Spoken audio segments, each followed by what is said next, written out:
Welcome back, computer art students. Lesson 6, building an orange building. We're going to build that in.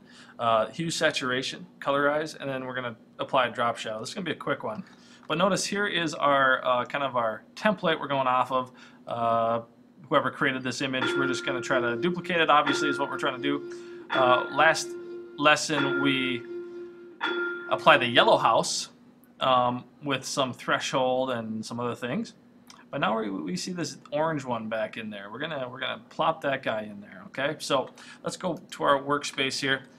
You know what? Before we do this though, that house is kind of bugging me. I'm gonna transform it one more time and widen it slightly. That makes me feel better. It does, honestly. Just kidding. You know, kind of picky that way. You can be too picky. It's okay to be picky. Okay, do that in there like that. Okay. All right, let's go to our desktop, our autobiographical poster folder. Open up the items folder and find the orange building picture. Here it is. Okay.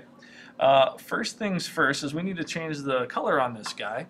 So if you hit Apple U on your keyboard, Apple U, you'll notice it brings up the hue saturation.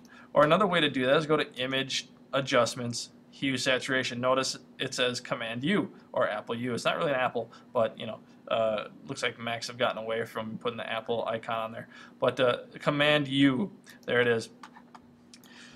The way the hue saturation works is that it reads the pixels of color, the hue of each pixel. Now, it will not read achromatic colors, which are black, white, and gray. It only reads the chromatic colors, which are on the hue circle. Okay, so if we can find a orange, notice the windows are not changing because they're gray, they're black and white. And we can click on the colorize button for a more of a monochromatic color scheme, and notice now it will read all pixels for colorize. And we're going to use this. You know, it might be kind of interesting to keep the windows gray, but you can choose whatever you want to do. We're going to choose an orange. The saturation is down below. It's going to just increase the saturation of each color, the intensity of each color. We want a nice rich orange color. Maybe the lightness will help. I don't usually mess around with the lightness too much, but somewhere in there it looks pretty good. Okay, click OK when you're satisfied. And then we're going to rip this off because I did put it on a new tab. We're going to rip this off here and we're going to move this. V on your keyboard as in vacuum, or the move tool. Okay, so move this over to our workspace here. We're going to move it up. And now according to this image, it looks pretty narrow and tall, not too wide. So I think, what did they do? Well, they must have used transform. And it looks a little brighter, if you ask me. It looks brighter. So I'm going to transform this first, Apple T, and I'm going to edit transform. I'll bring this up and over and squish it quite a bit.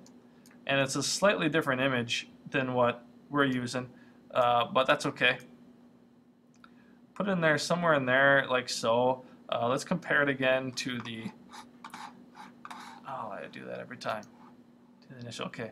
So it looks like the Earth is up there pretty well. We can scoot that up a bit, but that looks all right. We could widen it slightly. Let's just do this. Let's move this out. Okay, so let's see, compare the two.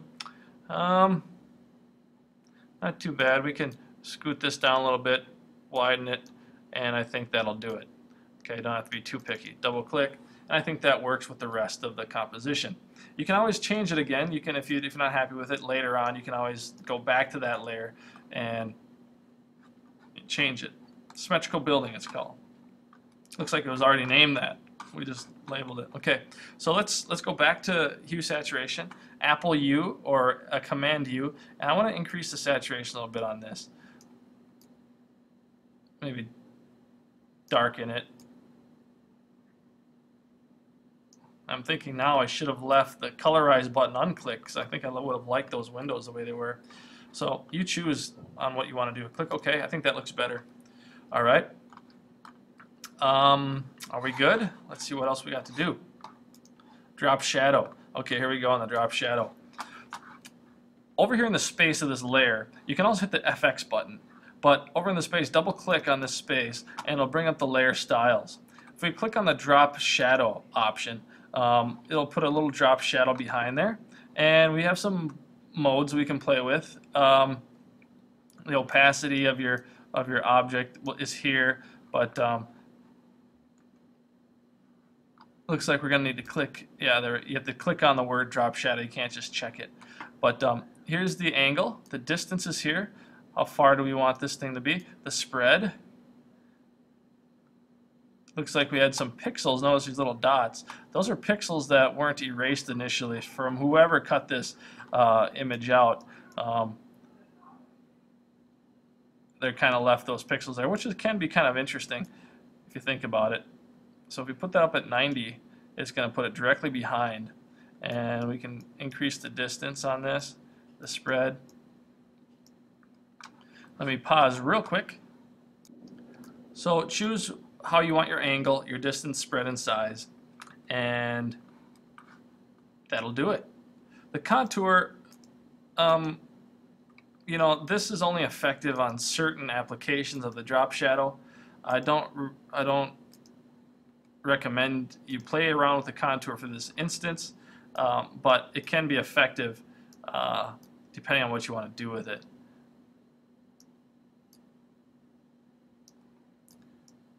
You probably want more of a subtle drop shadow. I think that's more effective. There we go, that looks pretty good. Click OK when you think you have it ready, and that'll do it. Next up is hands. Good luck.